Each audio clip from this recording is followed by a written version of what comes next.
part of what they're looking for is to make sure that they are not the only ones putting in money. So I think the day that, say, the state funds a wildfire and water protection fund, we're now 75% of the way towards having the water utility in Albuquerque put in money. In Santa Fe, they are already putting in money. They're spending about 65 cents per household per month on a wildfire water source protection fund for Santa Fe. But, you know, Santa Fe's not like the rest of New Mexico. Second part of the question. So, well, let me add to that a little bit more. You know, every community, every area, look at, we're talking two of the largest urban areas in the state with larger populations, you know, and that difference is being built on there. That doesn't mean that that's the only mechanism out there. You know, we see actually agricultural water users, Middle Rio Grande Conservancy District. At this point, they're putting money towards studies. They are ready, and they will very likely start putting up money to do treatments on the ground, probably within the next year. So, you know, we have both municipal and agricultural water users coming to the table on this. The interim committee and the long-term funding plan. So, you know, this is ongoing. This is in the works. I was asked this afternoon to actually pull together a list of people to be at the table on July 1st in the afternoon. They're going to give us about 3 hours, which is a lot of time for an interim committee, especially with all the things they have on the plate, but they're ready to act on this. We're going to have a lot of groups, a lot of agencies heads. You know, federal agencies I know will be there, at least the Forest Service, and I think we're going to have a handful of state agencies. We're going to have the Forest and Watershed Restoration Institute. I'll probably be there. So, you know, what we need is engagement. We also have a number of people like Laura mentioned the New Mexico category. The resolution they passed this afternoon was to be at the table, and I want to actually point this out because I love this. The New Mexico cattle growers in their resolution Stakeholders. said they were stakeholders. And that's the way they're, so, you know, they're coming and they're not necessarily going to be testifying, but they are a stakeholder and they're at the table and they're going to be there in support, making sure this moves forward in a way that they can live with and they like and they support and will continue to support. We probably need that, especially groups like the Little Bear Forest Reform Coalition here in Ruidoso, the RC&Ds. We need people to come and say, yes, we want this, we support this, move this forward. That means something to the legislators, especially the legislators from this area. You know, 2 of the legislators that carried this stuff cover this area. That's huge to me. So having their constituents back them up on what they're doing, they're making some big moves. Get it out there for them, back them up. Does that mean we should write letters You can. to our representatives, our legislature and senators? Is that what you recommend? That is part of it. But actually the concerted effort that we're seeing, you know, will be probably a couple of legislative hearings. We'll probably see some legislation this next legislative session, some in the 60-day session. And we need people laying eyes on that, looking at it, saying, yeah, this works. Yeah, I like this. And you know, starting to push our decision makers to act.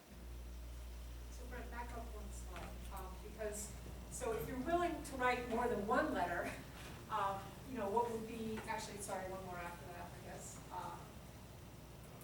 What would be useful if you were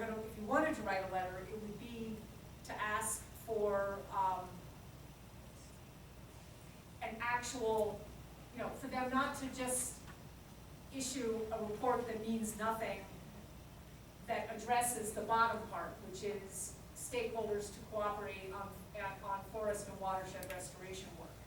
The hard part is the long-term funding plan. That's where we really need to push them, that if this isn't backed up with dollars, it doesn't actually mean anything. And if it's not actually coordinated, if people go, oh yeah, we checked the box on this, and we don't actually implement it, if we don't pull together. I'll tell you, and I'm not gonna point any fingers, but agencies at all levels have a tendency to be territorial, to be, try not to be negative. They have, a lot of agencies have problems coordinating well with other agencies. Some of them do it very well in some areas, but generally across the board, we don't see great coordination in a lot of areas. And this is one area of the state, I think, we see a lot of resources already going on the ground. I have seen millions of dollars a year go on the ground here, be spent in various manners. And I look at where we were about 15 years ago and where we are today. And we've made a lot of progress, a lot of good work has been done. We've come a long ways, but still we're missing some really big pieces. Being from the industry, I'll say in this area, we have seen a small industry grow, but I have not seen a lot of industry investment because that industry's not getting what it needs to leverage that investment. We're not seeing a lot of utilization of wood. We're seeing a wood disposal problem. We can pull this together. So then when the long-term funding plan goes back to the legislature in November for them to put it into legislative language and action, that's when we really need a big grassroots effort statewide to make sure that there's the support there, that legislators are hearing from constituents. And we'll be doing coalition organizing, and I guess the Little Bear Reform Coalition would be our main point of contact for organizing in this part of the state. Absolutely. Sure. We're on board. Great. You had a question or comment? Just a comment. We all know that village road also through direction of course that Cook has become fire-wise, and also with Harlan Benson, and they work very, very hard to keep the community and get the community fire-wise, and it's definitely paid off and saved some structures. We passed fires to prove that. But in a community like ours that is, and I certainly like this presentation, I believe that the village government would like to hear more about it, and would, I believe, jump on board to support it, because we all realize that fire is a looming danger. It's just like you open your eyes and there it is. But we are surrounded by private land, BLM land, state land, federal land. So even with us taking care of our area here, we've got to have a cooperation with the other governments, like you were saying, the other agencies, because that's really where I would say 95% of the fire danger comes from. Many of the times it's from outside this community. So that right there, I think in your one slide you have stakeholders, and we had all these agencies there.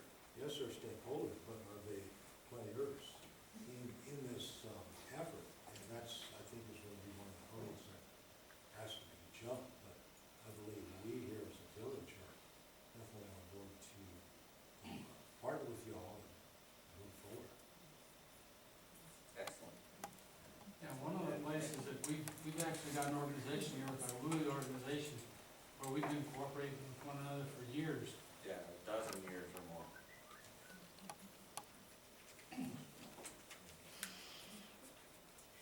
Good. Thank you, everyone. Let's give them